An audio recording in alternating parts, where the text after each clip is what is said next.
Começando lá no YouTube também. Já já você entra. Tá, então o pessoal entrando aí já. Bastante gente, hein? Que bom. Temos 12 ao vivo com a gente. Pessoal, eu vou ficar... Oi, diga. Esperar o pessoal entrar e aos pouquinhos, mas eu acho que é um assunto interessante porque a gente talvez trabalhe com toxoplasmose de uma maneira um pouco isolada, né, em cada especialidade. E tem muita coisa bacana para falar e tal, para esclarecer, porque tem muita dúvida, né? Uma doença que gera muita dúvida, né? Tem muita confusão, né? Então, não, sem dúvida. E é muito comum, né? Como é que é a toxoplasmose no Rio Grande? Tem muito, né? Muito. É do dia a dia, né? Aí, conseguiu pegar o link lá? Consegui, mas eu não estou conseguindo entrar aqui, cara. Peraí. Só um instantinho, pessoal, que nós estamos botando no YouTube também, para o mundo inteiro assistir. Consegue chamar pelo Hangout direto? Não, pelo Hangout não dá, eu tentei. Também tentei, mas não consegui. YouTube também não dá. Ué, que estranho. Aquele link não deu certo?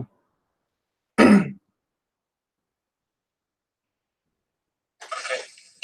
Vamos aqui no Insta? Vamos sim. Tá bom? Deixa eu só tentar te mandar o convite por e-mail. Às vezes é mais fácil, né? Tenta aí.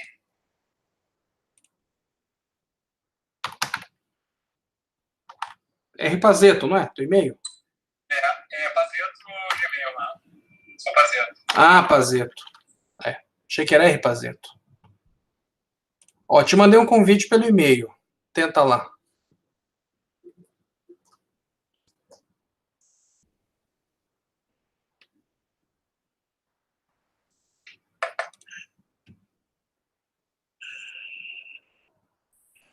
Aí, só um pouquinho. Ó, você no Hangout.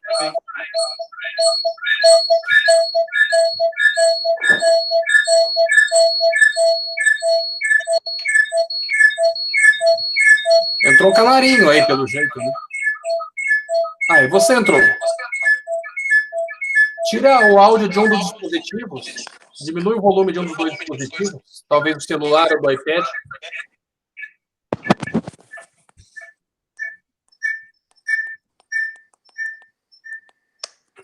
Melhorou aí? Agora tá dando.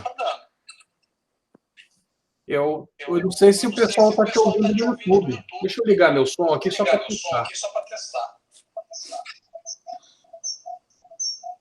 Teste de som aí, pessoal. Vê se Aí, tá funcionando. tá ouvindo aí. Beleza. Só que tá sem sua imagem aqui no YouTube, né? Tá só com áudio. Então. Virar a câmera?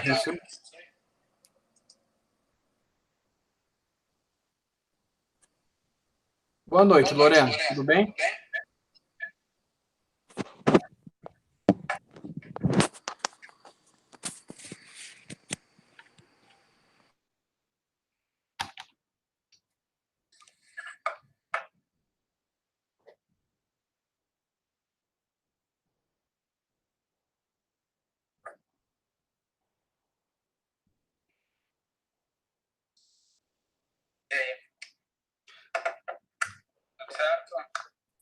Deixa eu ver se tá entrando o áudio. Aí, agora apareceu. Tá. Deixa eu arrumar uma posição aqui só um pouquinho melhor. Vou desligar um dos dois áudios aí, baixar um dos dois volumes.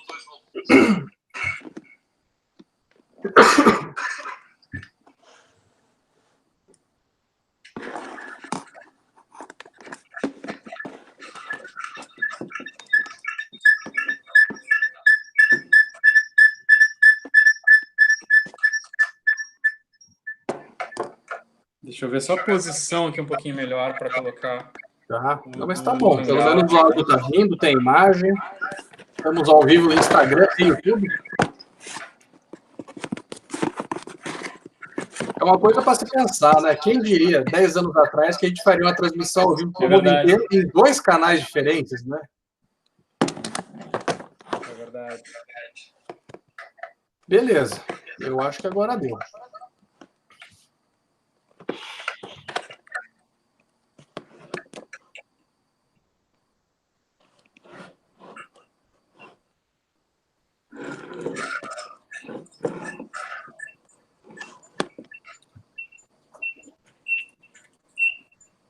Como é que tá aí? Ficou bom? Ficou assim. Só deixa eu abrir minha tela do YouTube aqui.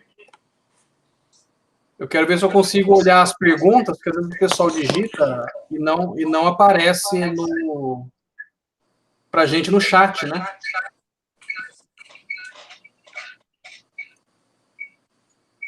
Aí. Beleza. Eu tô no chat aqui também, se precisar. E tô com o vídeo aberto aqui para mim.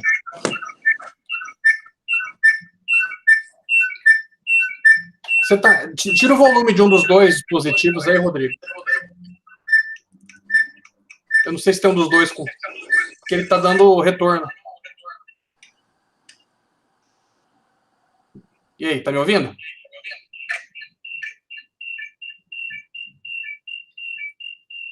Fica dando eco, né? Ele fica dando... Deixa eu tentar usar um fone, só um minutinho.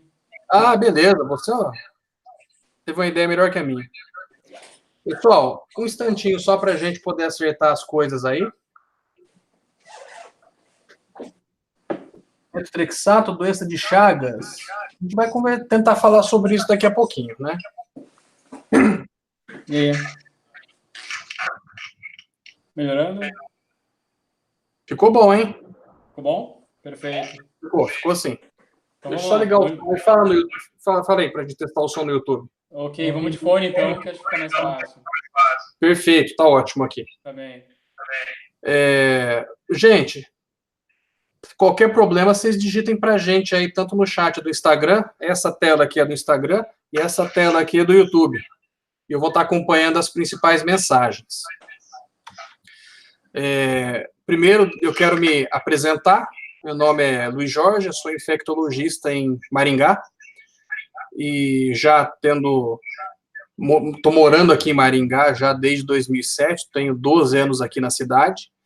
E tem um canal de YouTube, a página do Instagram, e o meu amigo, Dr. Rodrigo Pazeto, vou pedir para ele se apresentar também. Ele é oftalmologista em Gramado. Diga aí, Rodrigo, se apresente.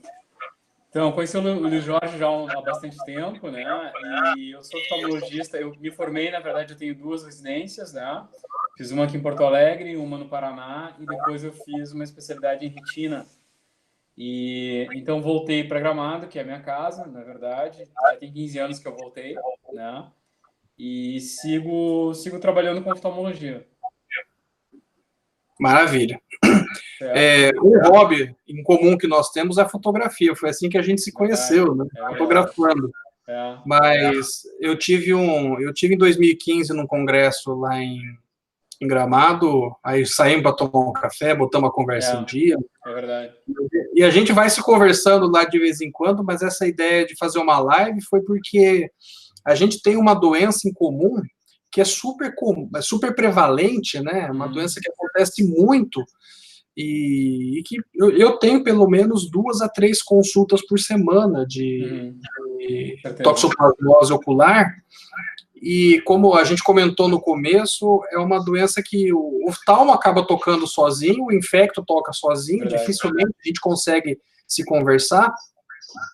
E acho que é interessante tentar unir forças, porque você, com toda certeza, mesmo quem nunca ouviu falar sobre essa doença, se conversar com alguém, um parente, um amigo, sobre esse assunto, pode perguntar para essa pessoa, você conhece alguém que tem toxoplasmose? Você vai achar alguém que já teve a toxoplasmose ocular. Deixa eu ver como é que vai ser a dinâmica aqui. Eu estou vendo que tem mais presença aqui no Instagram. Eu vou focar aqui no Instagram. Beleza. As perguntas e a gente vai respondendo aí o que for mais da parte do oftalmo, você responde, né? Não sei se você está vendo as perguntas aí também, né? Sim, estou vendo, estou acompanhando. Para quem quiser fazer uma pergunta em específica, clica nesse pontinho de interrogação, que a pergunta aparece para a gente poder fazer o questionamento, sabe? e a gente consegue daí perguntar, aparece mais evidente, ela não se perde no chat, tá? Beleza. Rodrigo, explica pra gente o que é a toxoplasmose ocular, as formas que tem, né? Bom, a toxo acho que... Bom, eu vou falando aqui qualquer parte da infecta, aí você vai me corrigindo, na verdade, se eu falar alguma coisa fora da tua área, tá? Combinado. O que acontece? Nós temos uma doença que ela tem algumas formas de apresentação clínica, né? A toxoplasmose, então, é uma doença que ela é feita por um protozoário, na verdade, não é uma bactéria, não é um vírus, é um protozoário, que ele acaba entrando em contato com o organismo e ele fica alojado no organismo de uma forma praticamente definitiva, né? Então, a partir de uma primeira infecção, que ele vai fazer, acho que aí o Luiz explica com mais propriedade, pode fazer algumas formas clínicas ou algumas formas de alojamento, digamos assim, e uma delas é a forma ocular. Então, entre um primeiro contato e a doença aguda e até a gente ter uma doença no olho, na grande verdade, existem, digamos, escolas dentro da oftalmologia que dizem que não existe ainda um entendimento total do que acontece entre a infecção ocorrer e a doença se manifestar no olho. Mas nós entendemos que existe um tropismo que é muito bem entendido, né? Ou seja, uma atividade, o organismo ele procura o olho, digamos assim, né? Ele tem um tropismo, uma certa predileção pelo olho, né? Principalmente pela retina. Então, uma vez que ele atinge o olho, ele faz, na verdade, quando a gente vê o pessoal falando de toxoplasmose, eu já vi várias vezes, o pessoal falando em cegueira ou cegueira parcial, enfim. Mas a grande verdade é que a toxoplasmose ela faz a gente chama de uveíte, que é uma inflamação num determinado espaço, digamos, do olho, num determinado lugar do olho, né? Que em geral ele é posterior, ele é lá no fundo do olho, tá? As lesões normalmente são focais, ou a gente chama de corioretinite focal, né? Então é um foco de doença. A gente não tem toda a retina inflamada ou toda a coroide inflamada. A gente tem um ponto. Então, quando a gente vai examinar alguém que tem suspeita, nós vamos encontrar uma lesão que é muito típica, né? Um foco inflamado e, em geral, aquela gelatina do olho que é o vítreo turva, né? Ela vai receber uma turvação pela inflamação que existe no fundo do olho. Perfeito. Bom, vou te deixar falar um pouquinho, depois a gente fala das perguntas aí. O pessoal pergunta muito sobre o que é a toxoplasmose. A toxoplasmose é a que o pessoal chama de doença do gato. É transmitida pelas fezes do gato contaminadas. Isso acontece porque esse protozoário ele se multiplica no intestino do gato, né? E essa multiplicação acaba gerando cistos, né? Os cistos vão para a natureza e a gente acaba se contaminando através dos cistos. Mas, doutor Luiz, eu não tenho gato, eu não gosto de gato, como é que eu peguei essa doença? Bom, primeiro falar assim, cerca de 30% das pessoas já tiveram toxoplasmose. E um grande número está suscetível a essa doença, dado que é uma infecção que se adquire pela ingestão desses cistos contaminados. Nessa situação em específico, a gente tem que lembrar do seguinte, por exemplo, uma verdura contaminada, um alimento contaminado, que essa contaminação ocorreu com as fezes do gato. E como isso acontece? Nós tivemos no Paraná o maior surto mundial de toxoplasmose, foi em 2000. Em Santa Maria também teve um no ano passado. Santa Maria também teve, né? Santa Maria, exato. Uhum. Aqui nós tivemos uma cidade que chama Santa Isabel do Ivaí, até curioso, uma caixa d'água no alto do morro da cidade, né? Uhum. Que abastecia a cidade toda. De repente começou caso. E o foco era a caixa d'água. Aí foram ver a caixa d'água, subiram na caixa d'água, tinha uma gata com 5 gatinhos. Então a gata fazia cocô ali no alto da caixa d'água, tinha um buraco, né? Aquela água escorria para dentro da caixa d'água e através da água acabou contaminando toda a população. Você criou um vetor de contaminação para a cidade inteira. O vetor de contaminação foi a água da caixa d'água. E a gente eu tenho uma teoria muito própria minha de que o grande número de contatos é pela água contaminada, pelos alimentos contaminados. Por quê? Aqui é muito comum na região, o pessoal que faz hortifruti utilizar água de cisterna para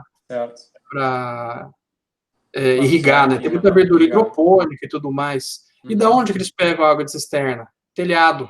E onde o gato anda? No telhado. Então o gato faz cocô no telhado, aquele cocô desce para a cisterna e contamina a água, gerando a infecção pela toxoplasmose, porque essa água acaba regando uma verdura que não é bem lavada e a pessoa acaba adquirindo aí a doença, né?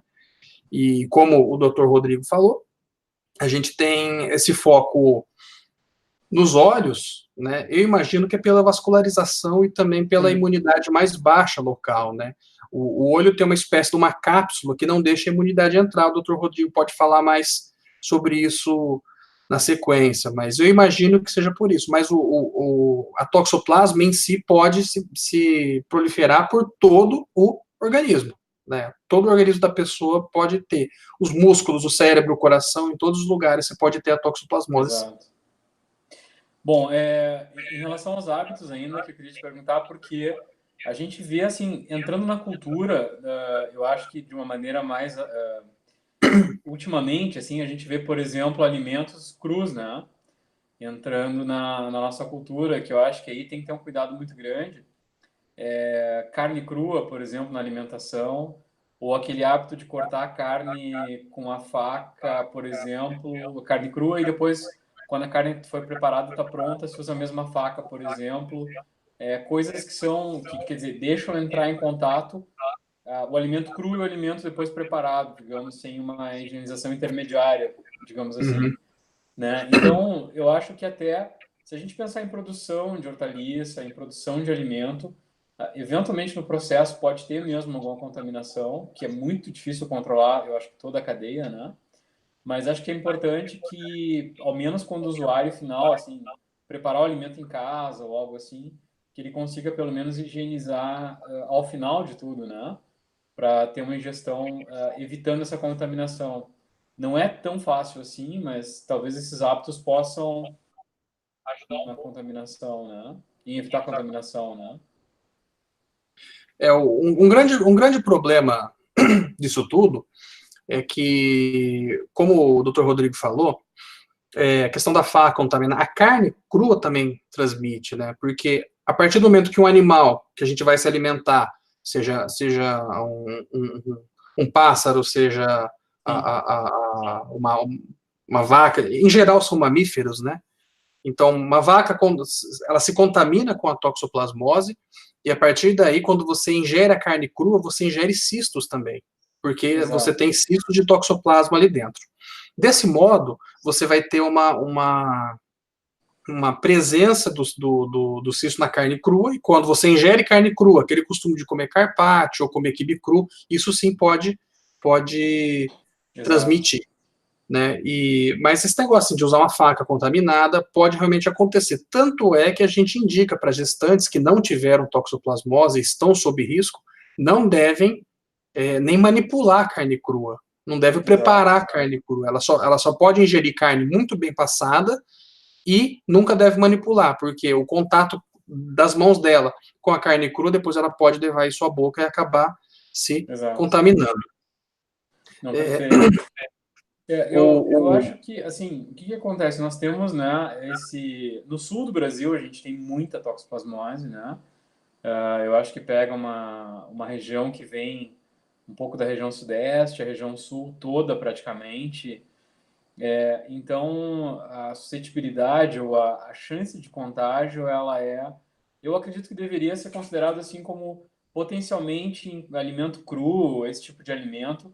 Quem tem suscetibilidade ou gestantes deveria ter esse cuidado sempre, né? Porque parece inofensivo. Eu acho que entram culturas, por exemplo, de carpaccio, de tartar, né, que se chama agora, que é um outro alimento com carne crua, enfim, e vários outros alimentos que, para as pessoas suscetíveis, acaba sendo um risco, porque, né, apesar dos modismos ou apesar de serem alimentos em outros lugares que têm uma cultura já antiga e tudo mais, que não tem problema, mas são lugares talvez que não sejam endêmicos em toxoplasmose. Então, a gente tem um risco, né, poderia considerar um risco maior aqui para contaminação por tóxico com esse tipo de alimento, né?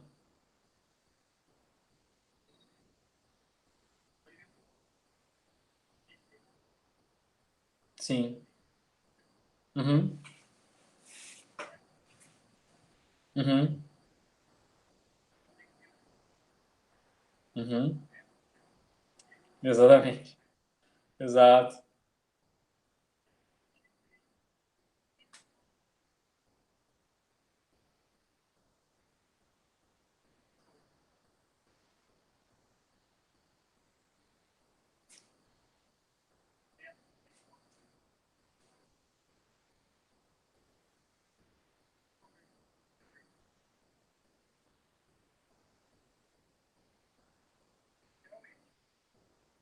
Sim.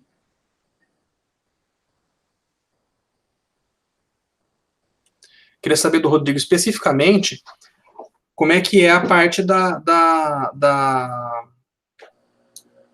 toxoplasmose ocular, né? Você Tá. comentou sobre a uveíte, a retinite, Aham. mas comenta assim sobre o que o paciente sente, porque o que eu vejo como infectologista é muita gente vai, né, depois de meses, quando já não tem muito Uhum. mais o que Exato. fazer, né? É uma doença que o diagnóstico precoce é essencial, né? Comenta um Uhum. pouquinho mais para a gente sobre isso. Então, assim, importante, como eu acho que comentou antes, Luiz, super importante entender, assim, o olho, ele tem... Vamos lá, então. O olho é um órgão que é super diferenciado, exposto, né? Bem importante entender. E é um órgão que ele tem uma série de barreiras, na verdade, justamente para sua proteção. Então, ele tem uma série de barreiras que o sangue não vai conseguir levar vários organismos ou várias, inclusive remédios que a gente precisar entregar para o olho, ele tem uma série de barreiras que não vai permitir com que esses medicamentos cheguem. E, eventualmente, a gente precisa usar vias alternativas, né, para mesmo entregar medicamento. Então, em geral, as infecções elas têm uma barreira muito importante no olho e não é tão fácil para que elas penetrem essas barreiras. Mas, por incrível que pareça, a toxoplasmose é uma delas que consegue permear essas barreiras, né? Ela tem habilidade para isso e ela se implanta no olho. Então, o que acontece assim? As pessoas muitas vezes chegam no consultório do oftalmologista, vamos dar situações então que a gente, por exemplo, presencia. Uma delas é chega com os exames, né, positivos para tóxicos para fazer uma revisão com o oftalmologista. Não sente nada, né? A gente vai fazer um exame oftalmológico padrão, vai ver a refração, vai olhar, fazer um exame de retina completo, não tem nada, né? Então é importante entender que o fato de ter contato, ter imunidade positiva para toxoplasmose, não quer dizer que exista toxoplasmose ocular. A pessoa pode viver uma vida inteira sem nunca manifestar, né? Por outro lado, às vezes a pessoa não sabe do histórico que ela já possa ter, né, tido toxoplasmose em algum momento. Se a gente fosse lá medir, ela teria os marcadores, mas ela não faz, eventualmente, porque não está sentindo nada. E ela começa com uma visão embaçada num dos olhos, por exemplo. Então, invariavelmente a história é assim, né? Doutor, faz mais ou menos uns 15 dias a minha visão desse olho aqui está estranha. E sempre é um dos olhos, né? É mais comum assim, né? A visão desse olho está estranha, parece que tem uma fumaça na frente, ou um dia de cerração, alguma coisa desse tipo, né? De neblina, enfim, e não melhora, né? Será que pode ser meu óculos que deu algum problema e tal? Então, quando a gente vai examinar, por exemplo, e se percebe uma inflamação interna, né? As inflamações internas no olho a gente chama de uveíte, tá? Uveíte é um termo para inflamação da camada chamada úvea, né? Que é uma camada intermediária, altamente vascularizada no olho, né? E que dá nutrição para boa parte das estruturas do olho, enfim, tá?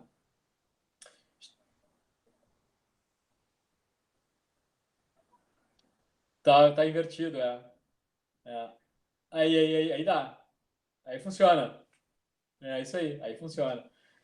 Então, falando da toxoplasmose, né?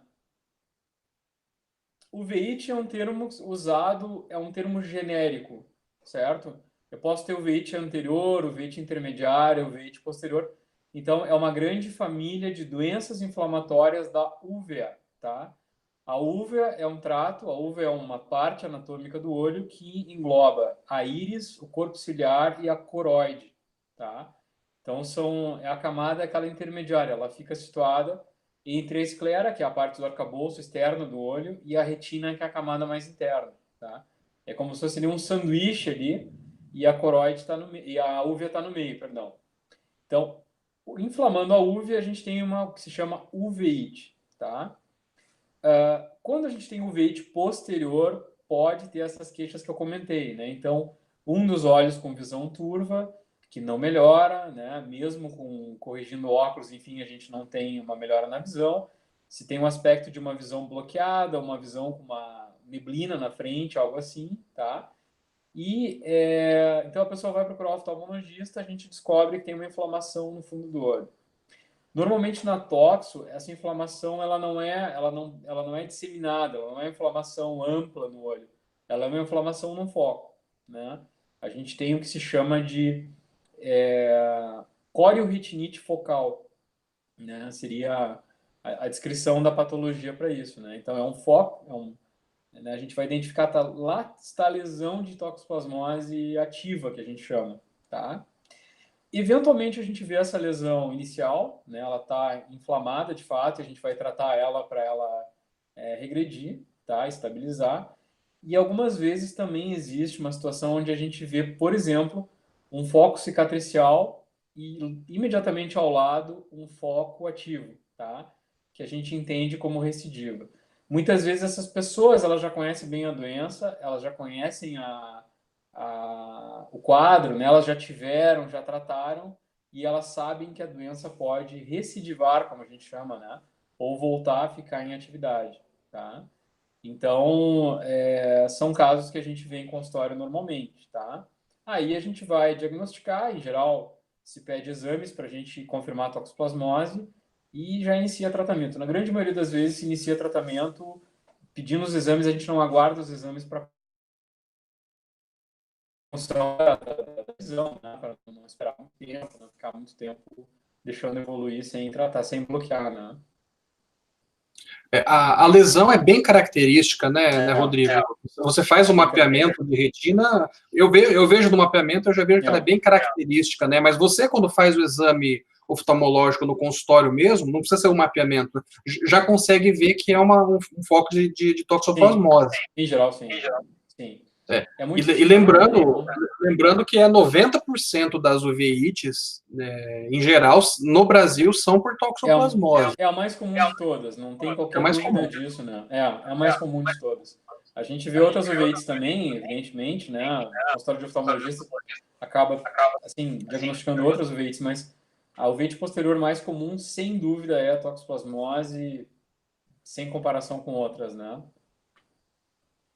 E o problema que eu vejo, né, é o diagnóstico um pouquinho mais tardio, né, a pessoa acaba demorando, às vezes vai no colega, principalmente por o veite anterior, né, fica hiperemiado, a pessoa acaba achando que é uma conjuntivite, às vezes o colega não examina direito, vai num clínico que não tem essa noção de que pode ser esse diagnóstico e acaba fazendo um diagnóstico inadequado e atrasando o tempo de tratamento, né? Sabe, Luiz, assim, esses dias eu gravei um vídeo, eu não publiquei ainda, mas eu vou publicar em breve, que é o diagnóstico diferencial do olho vermelho, né?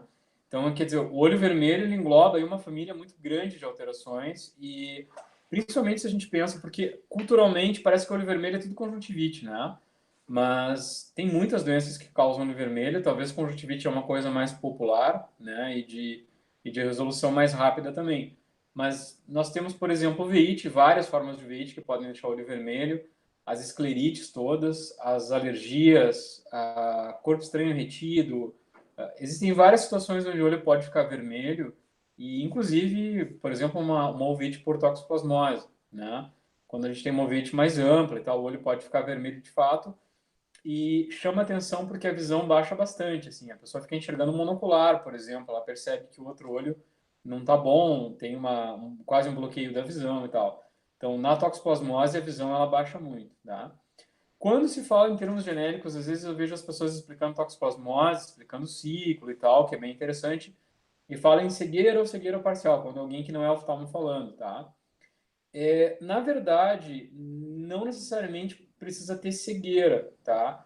São lesões que, dependendo da posição dela na retina, ela vai ter uma fase de inflamação que vai baixar muito a visão e vai deixar, eventualmente, a pessoa com uma perda de visão temporária, mas que pode ser recuperada com tratamento clínico, tá? E depois, claro, tem outras sequelas possíveis, vai depender também muito da topografia dessa lesão, ou seja, se é uma lesão mais central, ela vai causar mais prejuízo. Se é uma lesão mais periférica, às vezes nem tanto, tá? Existem também fatores associados à uveíte por tóxico. Então, a gente pode ter inflamação de um vaso, por exemplo, que é uma vasculite satélite, então a gente trata também, né? E em casos mais graves, a gente pode chegar, por exemplo, até descolamentos de retina associados à toxoplasmose. Mas é claro que vai se personalizar cada tratamento, tá? A forma mais comum é ter uma inflamação que trata com medicação durante um tempo mais prolongado e a visão vai acabar sendo restabelecida, na grande maioria das vezes, tá? Tá ótimo. Uma grande parte do público aqui que eu estou vendo são alunos nossos, né, lá do Sesumar, né? Tem uma aluna, Lorena, que perguntou para a gente aí, ela quer saber como ela pode desconfiar de toxoplasmose no exame físico, né? Se ela sem ter um equipamento oftalmológico, como é que ela pode desconfiar? Vou deixar essa para você. Tá certo. Basicamente, existe uma questão que a gente orienta quando existem doenças que acometem de forma monocular, tá? De forma muito simples, meça a acuidade visual, tá? Fecha um olho, mede a acuidade de um olho, fecha o outro, mede a acuidade do outro. Se estiver muito diferente, essa pessoa normalmente quando ela tem isso, ela vai perder a visão estéreo, que a gente chama, a visão de profundidade, tá? E ela vai notar que fechando um olho ela vai ter uma dificuldade grande em um dos olhos, tá? Isso pode ser um sinal que é um exame muito simples, né? Em que ela já pode pedir ajuda de um especialista para analisar melhor. Principalmente se é uma queixa que a pessoa determina, olha, por exemplo, faz tantos dias que eu estou me sentindo assim. Quando a pessoa define o tempo, a gente sabe que aí tem alguma questão mais objetiva na retina, tá? Talvez seja aí um exame simples que alguém, numa primeira linha médica, possa já avaliar, possa já suspeitar, né? Tá? Tentar determinar se a acuidade visual está comprometida de uma maneira recente. Entendi, beleza. Em relação ao tratamento, eu acho que eu vou puxar a parte do tratamento medicamentoso agora, mas depois eu queria que você falasse aí da parte específica do que você consegue fazer, né? Claro. Até injeção intraocular de medicamentos e outras coisas que a gente não vê muito aqui, os colegas aqui não fazem muito. Eu queria saber a tua experiência. Certo. Em relação ao tratamento, existem poucos medicamentos que são úteis para o tratamento da toxoplasmose.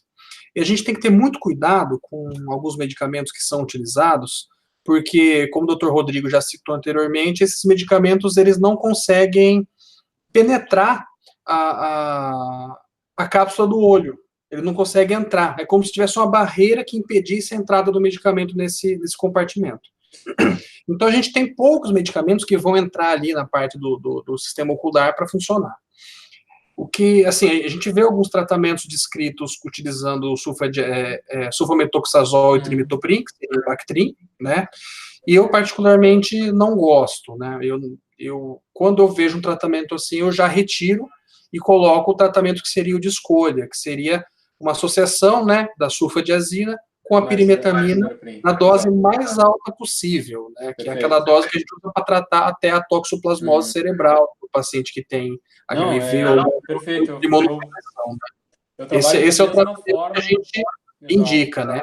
E também indicamos o corticoide, né? O corticoide é essencial, né? O que você acha disso daí? Como é que é a sua rotina para tratamento? Nós tivemos uma falha aí de distribuição da sulfa há pouco tempo, não sei se vocês tiveram esse problema também. Tivemos alguns meses aí sem sulfa, né?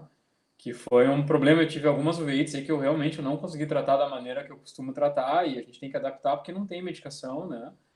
Mas aí a gente acaba adaptando aí o Bactrim, mas de uma maneira meio que, né, adaptada mesmo. A gente troca muita ideia com o paciente, revisa com mais frequência.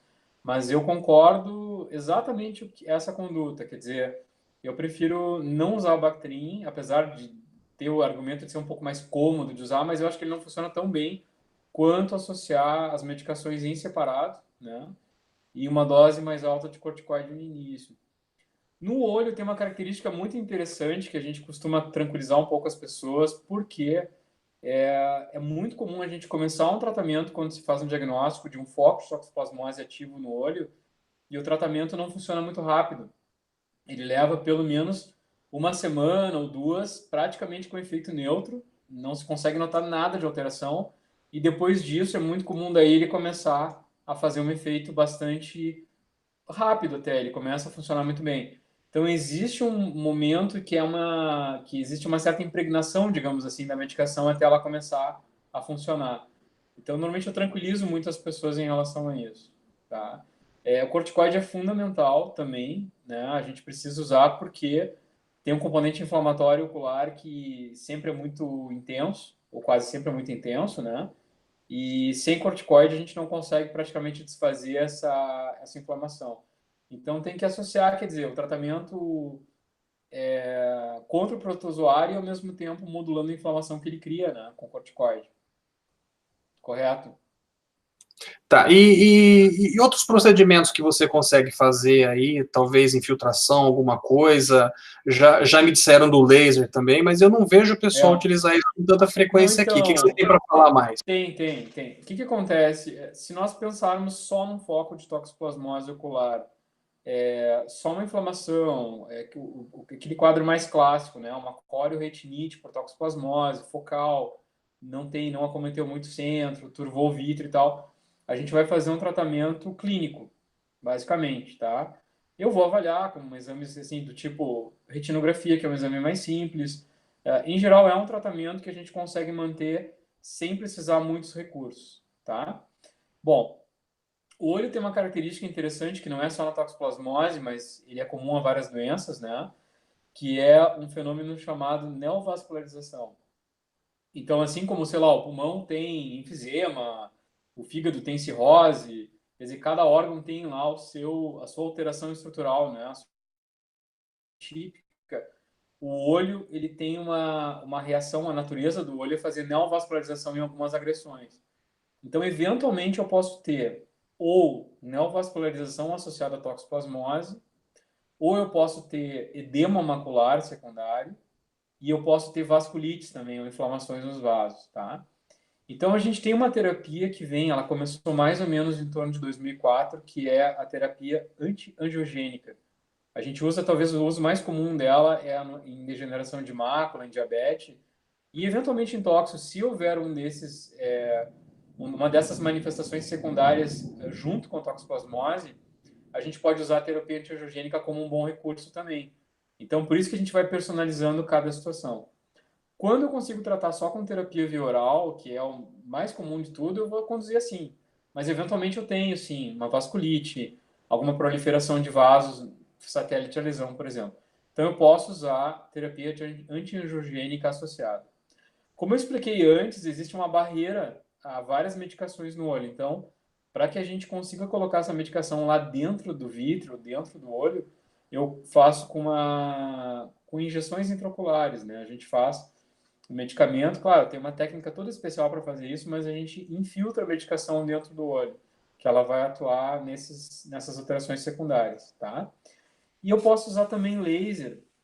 O laser é um efeito, o laser é um clássico em oftalmologia, né?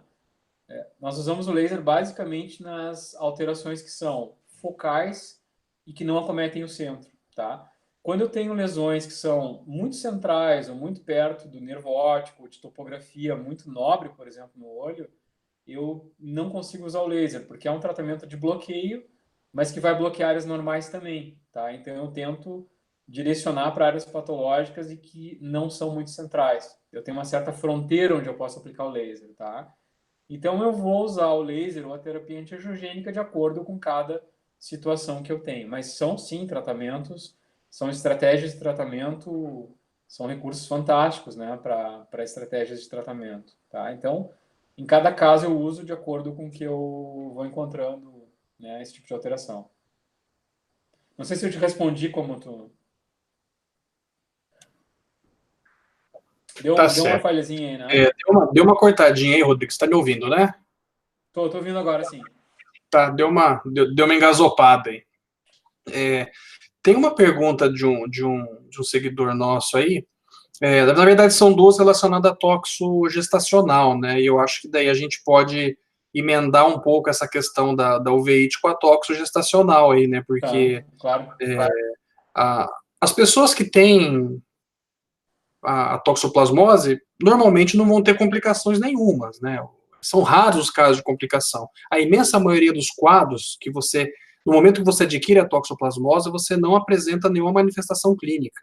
Algumas pessoas podem apresentar febre, dor no corpo, incha essas ínguas do pescoço, né? Pode dar mancha no corpo também, mas é algo muito sutil na maioria das vezes. É um problema sério isso daí nas gestantes, né? Uma gestante que adquire a toxoplasmose, a gestante pode não ter nada, mas o feto pode sofrer. Até tem uma regrinha, né, que poucos fetos vão se acometer no primeiro trimestre, mas quando acomete é aborto na certa. Mais ou menos meio a meio, no segundo trimestre, acaba tendo a manifestação, metade tem, metade não tem, mas quando tem, acaba ocorrendo o que se chama microcefalia. Como aconteceu na Zika, você pode ter a microcefalia na toxoplasmose, retardo mental, calcificações cerebrais, e no terceiro trimestre, a imensa maioria dos fetos são acometidos, só que as manifestações são bem mais leves.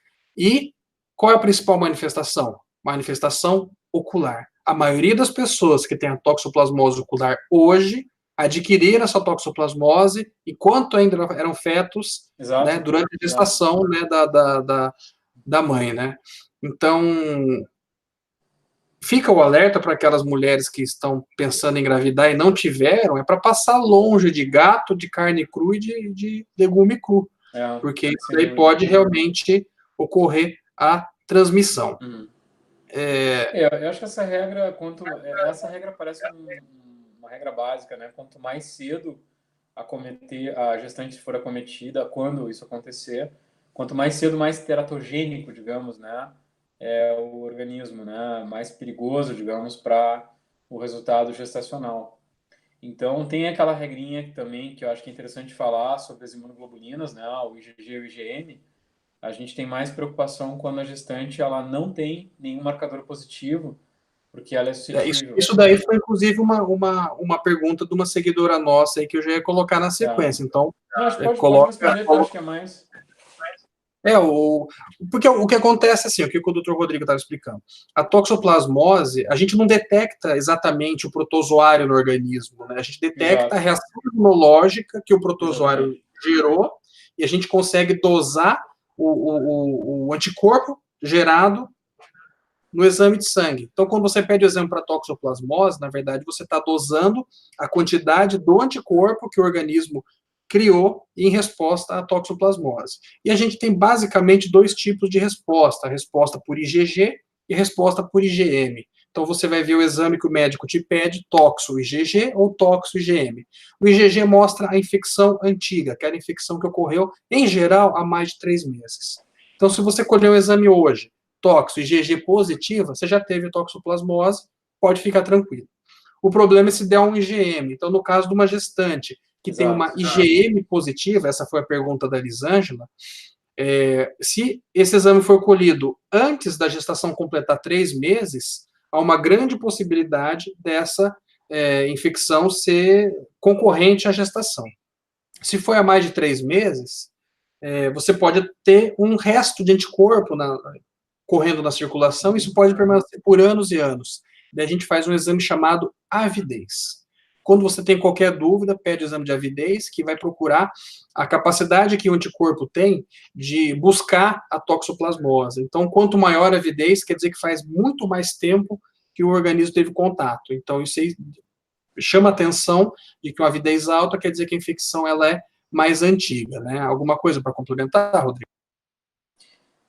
Eu acho que, eventualmente, é muito interessante o pensamento, assim, por exemplo, a pessoa diz, eu quero que... Coloca uns exames para mim aí, doutor, pede para mim uns exames para ver se eu não tenho toxoplasmose, né? Então, isso eventualmente acontece isso, né? E a gente precisa entender que exames complementares, eles obviamente complementam uma avaliação médica, né? Então, a gente precisa contextualizar o caso, não é só um exame que vai definir uma conduta ou que vai... Os exames são muito importantes para a gente pensar na estratégia de como conduzir, na verdade. Não é isso, Luiz? Eu acho que essa é uma coisa super importante, né? Então, é um conjunto. Eu acho que é o contexto, saber se tem uma gestação em curso ou não, ter o exame físico, fazer os exames, saber o histórico, né? Eu acho que sempre é importante, muito importante contextualizar, tá? O fato de ter, às vezes também exame negativo é muito interessante para pensar. Por exemplo, eu vejo uma ouvinte posterior e eu tenho exame que eu acho que é tóxico, que eu tenho quase certeza que é uma toxoplasmose vendo, e eu tenho exames que eu posso confiar negativos, eu vou buscar diagnósticos alternativos para uma ouvinte posterior, por exemplo, porque é tão típico que dificilmente esses exames não vão ser positivos, né? Mas é importante jogar sempre com os resultados junto com a avaliação clínica, né? Você falou bem, né? Um exame confiável, né? Às vezes você questiona até um determinado laboratório porque não tem um resultado tão confiável assim. Exato. Mas, de qualquer maneira, é um exame que é para não errarem tanto, né? E tanto é que esse exame faz parte do programa Mãe Paranaense, que é o que embasa o atendimento ao serviço público de saúde aqui no Paraná. Deve ter algo semelhante aí no Rio Grande do Sul. Certo. Porque, como ele embasa isso daí, você vai ver que você faz uma coleta no primeiro e no terceiro mês, né? No primeiro mês para saber se teve, né? E no terceiro mês para saber se pegou durante, né? Por isso que é interessante. Mas você falou muito bem, é algo que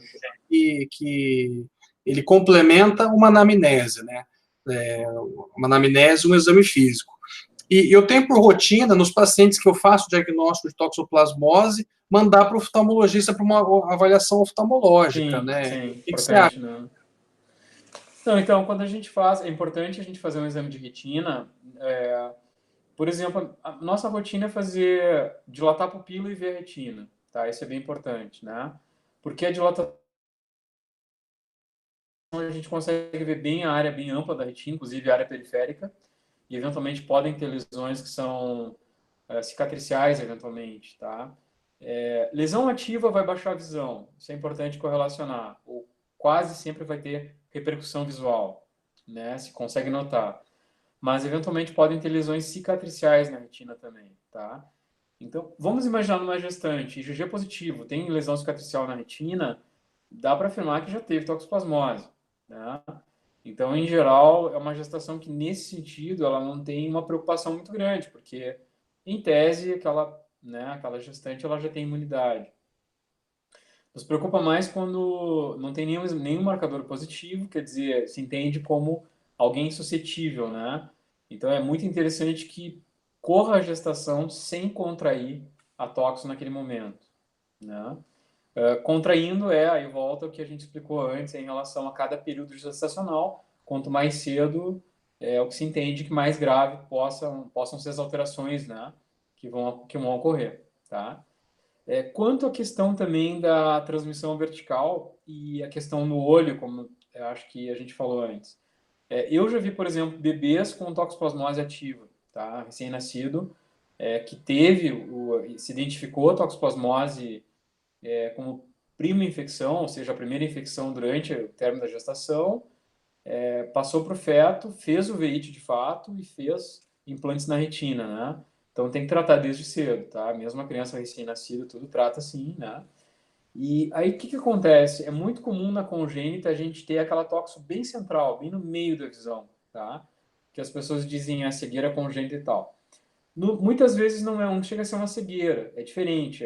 Você pode até entender como um termo chamado cegueira legal, onde a visão vai ficar mais baixa, mas não é uma cegueira total, não é absoluta. Existe a capacidade de se locomover e tal. E como a criança ela vai ter um quadro onde ela vai aprender o mundo dela dessa forma, ela não vai ter outra maneira para comparar, ela, em geral, ela desenvolve a visão de outras formas, né? Tem, se a lesão não for muito extensa, a possibilidade também de usar alguns auxílios de visão subnormal, que a gente chama. Então, aquelas crianças que podem usar óculos com lupa, por exemplo, né?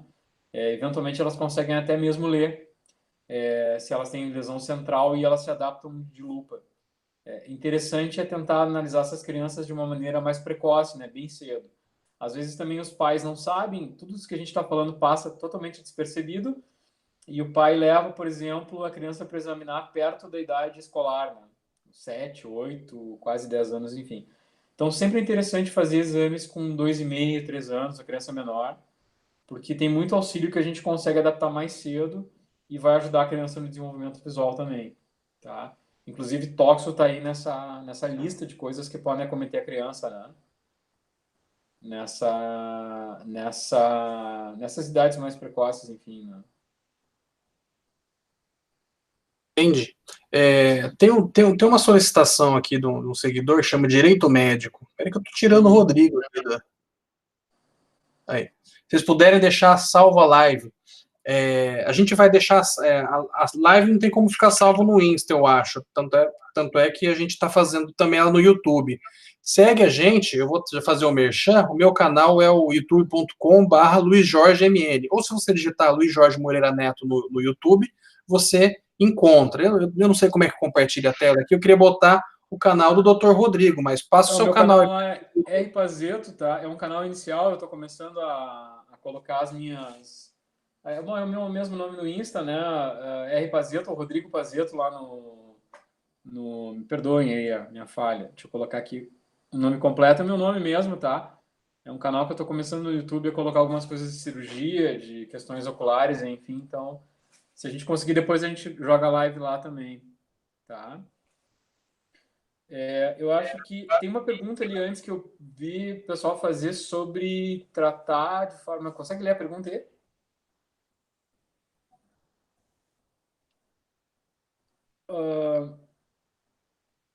Deixa eu ver se eu encontro aqui. Tem uma pergunta lá interessante também. Você consegue voltar também. Aqui, ó, é uma pergunta bem para você, ó. 19 anos que vejo manchas, nuvem na visão e tenho muita dor de cabeça. Faz 5 anos descobri que a visão é assim por causa da toxoplasmose. Pergunta da Elisângela. Aí a gente precisa... então, dependendo da topografia, como a gente chama, dependendo do lugar onde a toxoplasmose acometeu a visão, pode ter limitação sim, né? E eventualmente não afetar a retina, mas criar o que a gente chama de floaters, né? Ou alterações no vítreo que trazem aquelas manchas na visão, tá? Tem aí como se fosse um capítulo na oftalmologia que são os floaters, né? A tradução de flutuadores, digamos assim. Podem ser secundários ao movimento posterior, sim. E, eventualmente ficam lá como sequela, podem passar com o tempo e eventualmente fica alguma sequela. É importante fazer talvez um exame periódico, talvez anual, a cada 1 ano e meio, para poder ver se a retina apresenta alguma lesão, tá? O que é interessante entender também, a gente vê uma cultura de que as pessoas, não, eu tenho só uma cicatriz de toxoplasmose, não adianta fazer nada. Eu acho que é importante fazer um exame periódico, porque eventualmente podem ter lesões secundárias, como eu expliquei antes. Alguns descolamentos de retina podem estar associados à toxocrônica, mesmo cicatricial. Então é sempre importante avaliar, tá? Não considerar só como essa que é uma cicatriz e pronto, e não tem volta, tá? Interessante ver, tá? Interessante de repente ver algum oftalmo que possa seguir e acompanhar, tá? Depois tinha uma outra que eu achei muito interessante. Aqui, ó, encontrei aqui, ó. No SUS, qual a medicação que eu posso dar para já ir tratando até chegar no oftalmo? Então, vamos lá. Eu acho que tem uma questão delicada em relação a usar a medicação profilática, do tipo, vou usar anti-inflamatório antes de ter dor, por exemplo, algumas coisas que às vezes o pessoal pergunta, né? Essas medicações, elas não são livres de para-efeitos também, né? Então, eu não considero correto fazer um tratamento a esmo, assim, para depois tentar recompor, ou então saber se é realmente toxoplasmose ou não e tal. Não sei a tua opinião, Luiz, doutor Luiz, é uma opinião tua, mas eu não costumo fazer isso. Eu prefiro ter o diagnóstico, estadiar direitinho, saber o que eu estou tratando e então eu iniciar o tratamento bem organizado. É importante porque a gente depende de propedêutica armada, né? A gente vai ter que ter um exame oftalmológico bem feito e muitas vezes até o mapeamento de retina para poder até formalizar isso daí, ter foto para lá e tudo mais, né? E também a sorologia tem que ter alguma evidência, né? Normalmente o que eu vejo é o quadro já mastigado, né? Que seria esse quadro mastigado? O paciente já vem do oftalmologista para mim para eu tratar. Mas, relativa à pergunta, o tratamento está disponível no SUS, pelo menos aqui no Paraná, a gente consegue esse tratamento através da 15ª Regional de Saúde, né, no caso aqui de Maringá, a gente faz via governo, né, e o governo dá isso daí, só que tem farmácia também, não é tão difícil, só que é bom você ter uma certificação, e o tratamento é o mesmo. A pergunta dela é ótima, mas muitas vezes acontece aqui de eu atender alguém, eu faço o diagnóstico e a pessoa consegue, por exemplo, a medicação no SUS, ou ela consegue algum acompanhamento clínico também no SUS. Tudo certo, não tem problema, né? Só que eu acho que é importante ter um oftalmo que acompanhe quando tem uma lesão ativa, porque vai precisar manejo, eventualmente tem que ajustar a medicação, dar uma jogadinha nas doses, prolongar alguma medicação, então é importante ter um profissional acompanhando, né? E ter aquele diagnóstico correto, porque cruzar a medicação, ou então usar a medicação desnecessária também não acho correto. Justamente. E vamos deixar aí para a nossa última pergunta aí, que já deu 8 horas da noite, né? Deu quase 1 hora de live. Rapidinho, né? Passa rápido. Gé Momesso, essa é para você também. Doutor, eu tive uma lesão central por toxoplasmose há 10 anos, porque às vezes eu vejo as cicatrizes projetadas na visão, ponto preto. Quando o paciente chega falando que está vendo ponto preto, eu já suspeito de toxo. É bem característico, né, Rodrigo?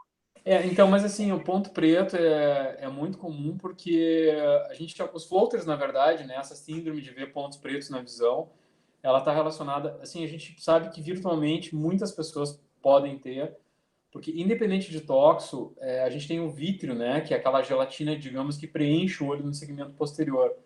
Ela tem uma degeneração natural, ela tem é um processo não deixa de ser de envelhecimento, digamos assim. Então, as pessoas lá pelos seus 60, 70 anos é normal que tenham os floaters, né, as manchas na visão, é muito comum isso. E um pouco mais cedo também os míopes têm.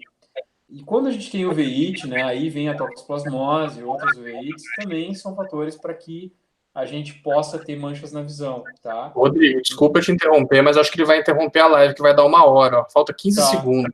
A gente encerra aqui no Insta, aí a gente continua no Facebook, aqui no YouTube, só para terminar aí para dar o tchau pro pessoal. Valeu. A gente encerra lá, beleza?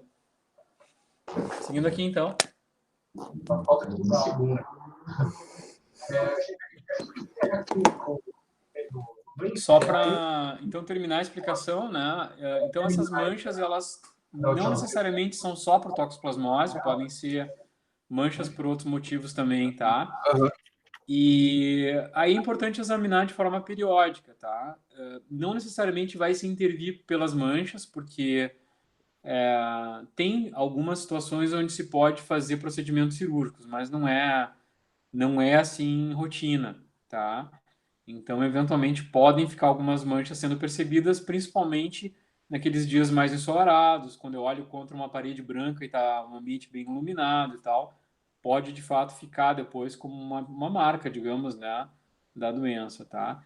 E importante que eu falei antes também, tóxico central, ela não é que ela vai tirar totalmente a visão, ela vai tirar a visão central, que é diferente. Então, a discriminação de coisas pequenas, de conhecer um rosto, de poder ler, por exemplo, né? Esse efeito que ela vai ter, tá? Acho que eu respondi aí a dúvida, né? Sim, sem dúvida. A lesão central e as manchas, né? Mas você vê, passou voando, né? 1 hora falando disso daí e ainda tinha pergunta para responder lá, né? E talvez a gente tenha que fazer um repeteco aí, hein, Rodrigo? Tô achando que você cortou seu áudio, hein? Vê se você não tirou o áudio, Rodrigo. Tá sem áudio aqui. Aí, agora parece que entrou.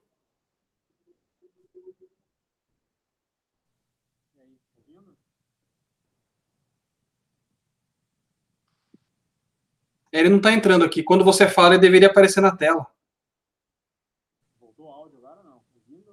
Tá bem baixinho, viu? Você não tá tampando? Fala qualquer coisa aí. E aí? Agora deu. Melhorou? Eu acho que você tampou a saída do microfone. Pode ser, pode ser. Eu peguei aqui, mudei a posição. Enfim, o que a gente podia fazer também, Luiz, talvez separar aí umas retinografias, eu posso separar alguns casos, tá? E aí porque a gente ficou hoje abstraindo, né? A gente ficou imaginando alguns casos aí e tal, né? Então, dependendo, se pode pegar algumas retinografias e comentar elas para que as pessoas entendam melhor o que são as lesões toxo, cicatrizes, toxoativa, tóxico com recidiva também, que a gente eventualmente vê, tá? Uhum. Eu acho que seria bacana poder analisar algumas imagens, tá? Não, concordo. Isso é interessante, porque daí fica uma coisa menos virtual, né? O paciente, quando o paciente vai procurar a gente, às vezes ele não leva um exame, não leva nada, e o colega manda só encaminhamento. Ó, infectologista, toxoplasmose. Você não sabe o que tem, se não tem, se é só sorologia, se ele realmente examinou, né? Eu vou te contar uma história muito interessante sobre isso daí. Eu examinei um menino que tem toxoplasmose congênita, com lesão nas duas máculas, no centro dos dois olhos. E ele chegou e ele me entregou todo o relatório, assim, olha, doutor, é a primeira vez que eu venho aqui, mas eu tenho tóxico congênita, eu tenho lesão central na mácula e tal. E ele passou todo o relatório, assim, perfeito, tá? Daí eu perguntei para ele, você já viu alguma vez essa lesão no teu olho? E ele, na verdade, não, doutor, eu nunca vi. E aí a gente fez uma retinografia e eu mostrei para ele. Claro, ele mesmo com um pouco de limitação central, mas ele consegue, né? Analisar. E ele ficou muito impressionado porque ele não imaginava que era assim a lesão, né? Ele tinha lá uma ideia, ele tinha uma noção, não sei, ele imaginava a lesão e tal. E aí ele ficou muito interessado porque ele pôde ver como que ele tinha a lesão, né? Como é que é, enfim. Então eu acho que não só para sanar a curiosidade, mas é interessante fazer pelo menos um registro periódico quando tem lesão de retina, até para a gente ver eventuais progressões, recidivas, ter um histórico, né? Então as lesões assim, onde a gente consegue registrar sempre é muito interessante. Sim, sem dúvida. Eu acho que a gente poderia tentar juntar novamente as duas especialidades, falar alguma coisa sobre conjuntivites, né? Conjuntivite, blefarite. Claro. Eu vejo muito entrópio, porque acaba fazendo inflamação, o pessoal vai atrás de mim. Né? O ordelo, o pessoal chama de terçol. Acho que a gente podia fazer alguma coisa só de doença externa. O que você acha? Acho que tem aí tem um mundo aí para trazer. Tem muito assunto bacana para trazer para a gente discutir, né? Justamente. Eu acho que as infecções são do dia a dia de todo mundo, então eu acho que juntando infecto com especialidade, né? Sempre tem uma discussão muito bacana aí para a gente trocar ideia, né? Maravilha. Vamos agendar o próximo então e avisar o pessoal, né? Legal. Beleza. Acho que um primeiro aí, né? Que a gente faz iniciando aí uma. Pois é, ainda aprendendo. Né? A gente vai ter que editar esse vídeo depois. Sim. Sim. Mas tá bom. Beleza, meu amigo. A gente. Acho legal também né? Vamos combinar, né? Desmistificar um pouco e a gente tentar também. Acho que é uma coisa interessante de trazer para a internet, Luiz, é tirar o mediquês, né? Uhum. É falar um pouco mais como as pessoas entendem mesmo e a gente poder também nos colocar às vezes porque tem é normal, né? A gente tem muita dúvida e sai da consulta às vezes não sanou bem as dúvidas ou curiosidades, enfim, né? Que a gente pode ir trocando ideia e tentando ajudar e ajudando o pessoal também a sanar as dúvidas, né? Beleza, perfeito. Tá bom? Vamos fazer isso então numa próxima. Legal. Maravilha, doutor Rodrigo. Certo, Luiz? Muito bom falar com você, viu? Obrigado pela ideia de ter feito esse hangout aí. Bacana, vamos fazer o próximo, sim. Tá legal. Maravilha. Muito obrigado, então, Valeu, obrigado. Até. Tchau, tchau. Até mais.